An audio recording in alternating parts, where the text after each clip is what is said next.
Posted by you/scaredycat1122.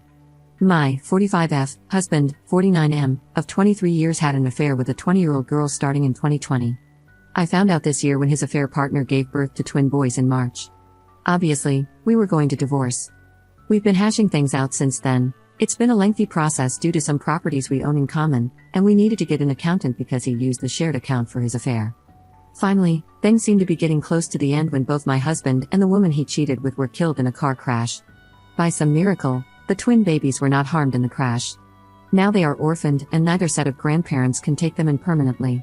My husband's parents are both in assisted living, he had no siblings, and the only aunt who could take them refuses. She's been child-free her whole life.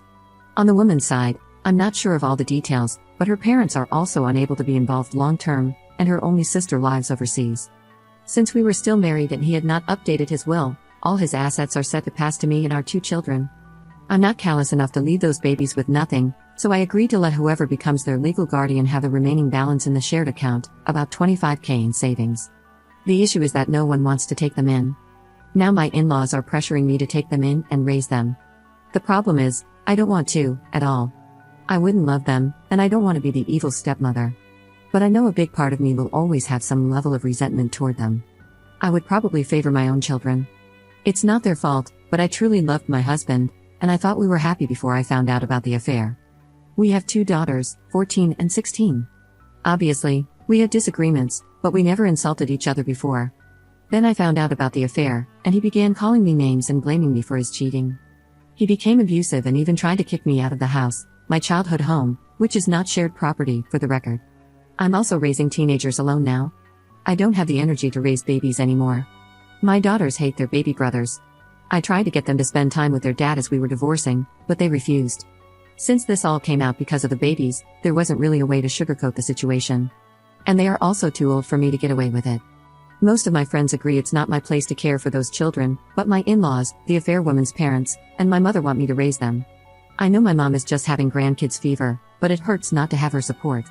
I have to make a decision by next week, or the boys will be going into foster care. At the moment, they are temporarily placed with their maternal grandparents.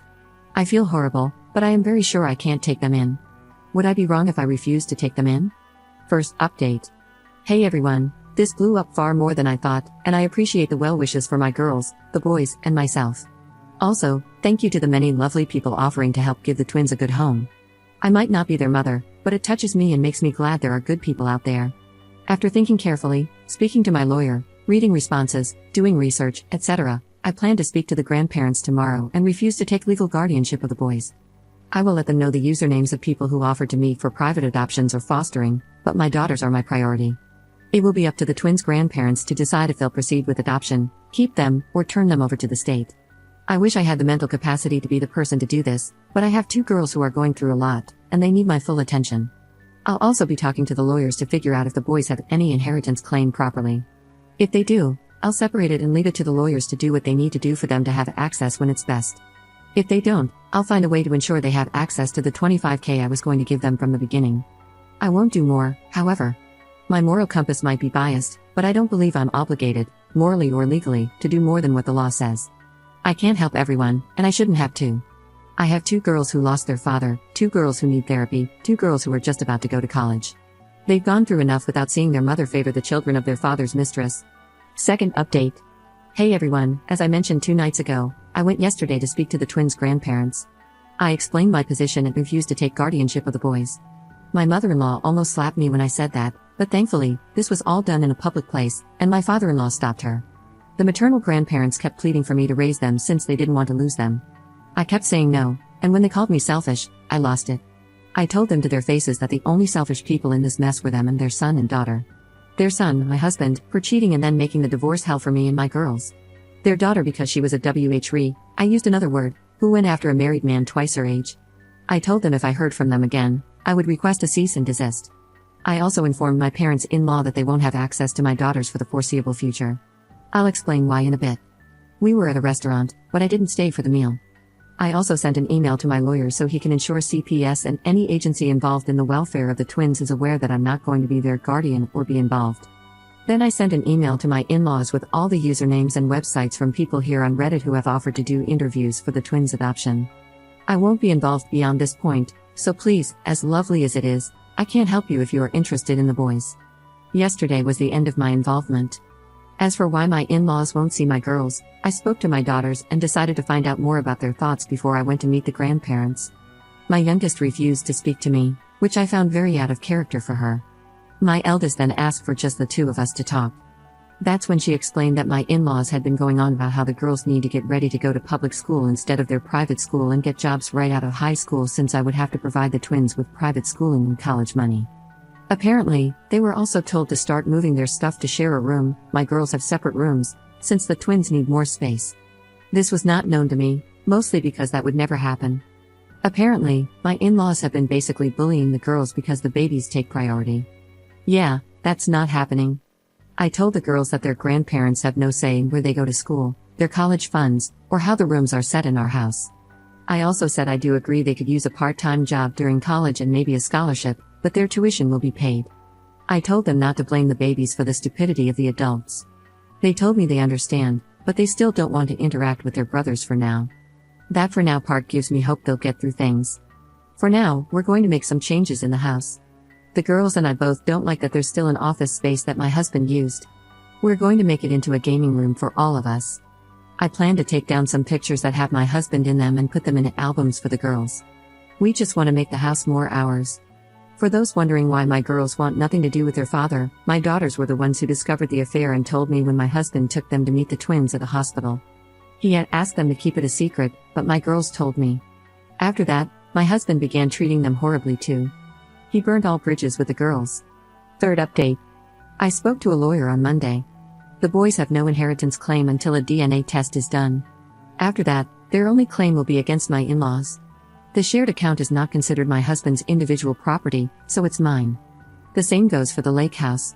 Since he had a personal savings account and a life insurance policy, which went to his parents, that will be the only thing the boys could claim.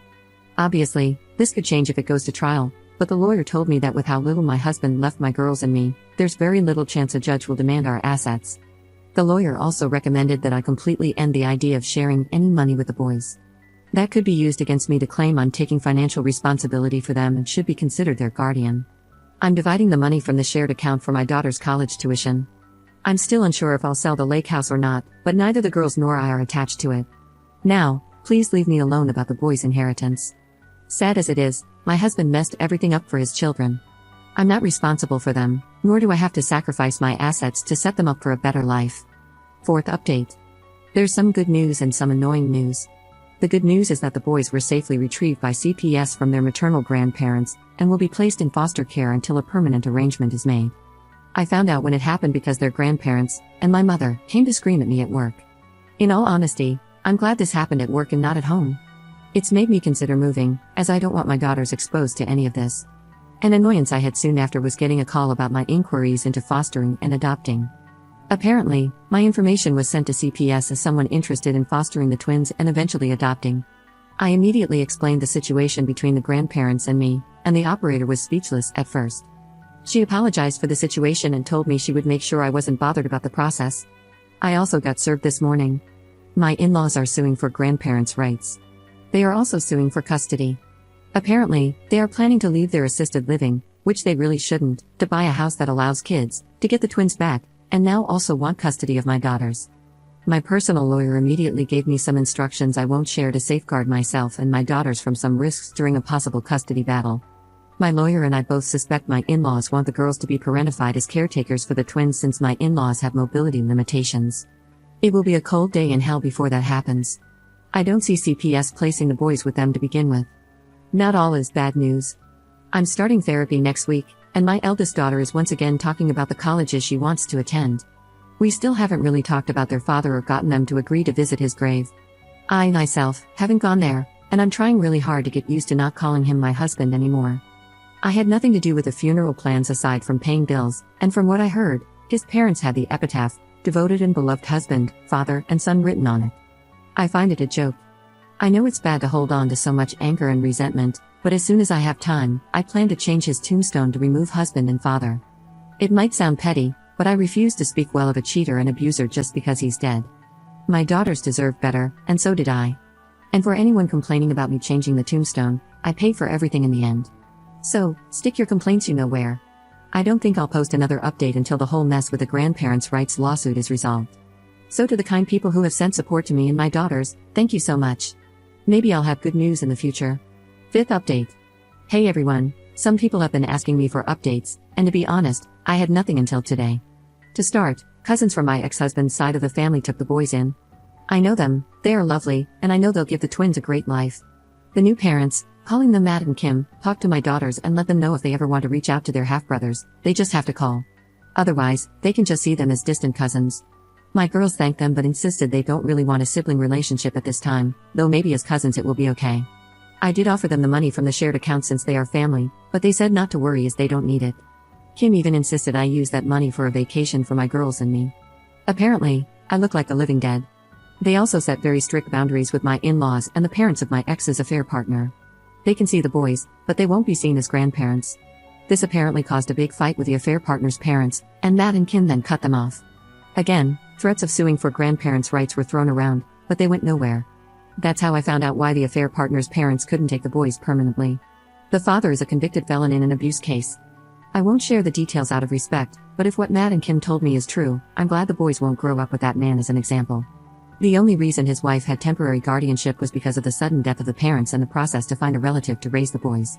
She would have had to live away from her husband to allow permanent custody, and she wasn't willing to do so. My ex-in-laws realized that threats were not going to work, so they agreed to be great uncles instead. Good for them, I guess. Now, they want me to let them live with me and the girls since they left assisted living recently, and the place they were in doesn't have any openings. This place has a long wait list, and the only reason they got in originally was because my ex and I offered to pay for 5 years in full. They still had 2 full years paid for, which I was going to cover. After everything they put my daughters and me through, I'd rather burn money on a grill than spend it on them. I know they want my girls and me to be their caretakers. I won't even consider it. My daughters have their own paths to follow, and honestly, I want to consider meeting someone new. I know it sounds like I'm moving on too quickly, but I've been working to move on since I found out about the affair. I don't think my ex deserves me to go through a mourning period. I already mourned our relationship. At least, that's what my eldest daughter said, funny enough. She's been encouraging me to go out and meet someone. We still have that custody lawsuit from my ex-in-laws going and a few other issues that I will update when I have more, but I wanted to at least let everyone know the boys are safe and together.